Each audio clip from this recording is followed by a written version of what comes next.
Hey, happy Monday, awesomes. How's everybody doing? Hope you had a great weekend. Welcome to week three. Not we don't have a we're done with week 1/2. Okay, and we got an actual week ahead of us. So I'd like to talk to you today, not only just about what week three is about, but I do want to thank you for your participation in the discussion posts and the writing samples. I'll be taking a look at all that stuff throughout the week. I've been looking at the discussions. You guys doing a great job talking back and forth, getting to know each other, really building a good, strong community. So I really appreciate it and thank you for that. All right, so here we are on our page, right? And recall too, these are modules. So, right, this is our week 1 to 2 module.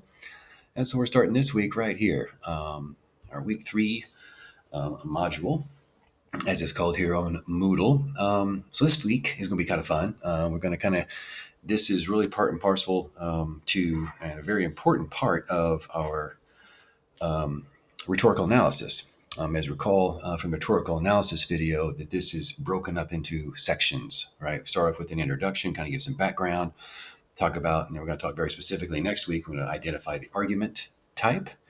We're also going to start talking about too, then we have the ethos, pathos, logos. We're going to have the rhetorical context or the rhetorical situation, which we're also going to talk about. But underlying all of that will be what is the reason, right? What's the reasoning that the author of our article that we choose is using, right? So it'll be the argument type will be a part of it, which we'll talk about next week, along with the rhetorical situation. But we're also going to have to talk about in this context, right? When this logic and when this argument is being proffered, right? When it's being delivered, what are the logical fallacies and what type of fallacies are they? So this week we're going to talk about logical fallacies. The videos are going to talk about logical fallacies. I posted quite a few for you. Please watch them. All right.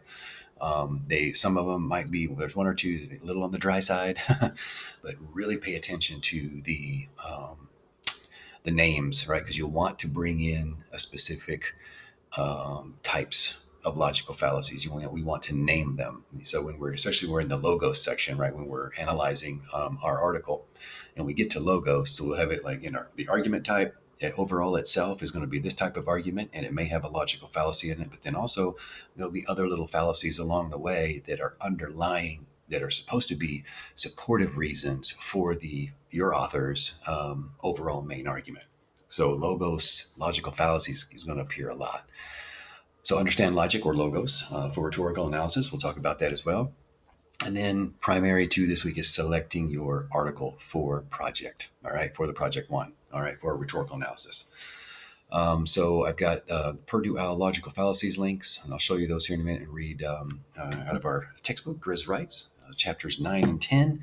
Give us some good background information, help us think about what we're doing in rhetorical analysis wise, as well as argumentation. Watch the logical fallacies videos, the week 3 videos as I post them, obviously this being one of them.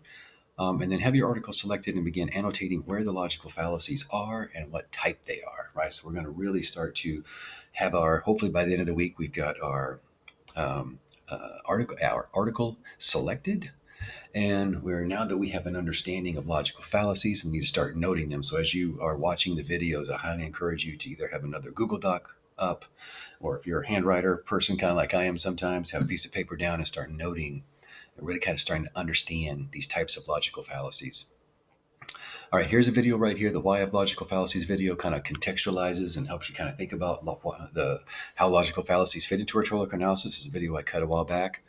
And then we've got the Purdue Owl logical fallacies, logic, and argumentative writing, right? So we're going to be using these more about logical fallacies, the top 10 logical fallacies that you probably find most often probably in your articles, as well as you see, once you kind of get a view of this, you'll start seeing it, and then you'll start noticing how many times logical fallacies are presented to you. And then unfortunately too, but it's a good thing. So don't feel this any type of way.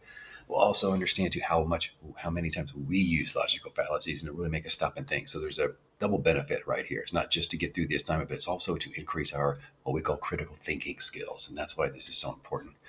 And then understanding logical fallacies video, and then for the week 3 assignment, we'll do something where we post. Maybe talking about our article or something like that, and what the main logical fallacy is for the weekend. All right, guys, I'm about to run out of time. This gets you going for the week. I'll be back with more, but please enjoy these videos. Let me know if you have any questions. Stay safe. Stay awesome. Bye.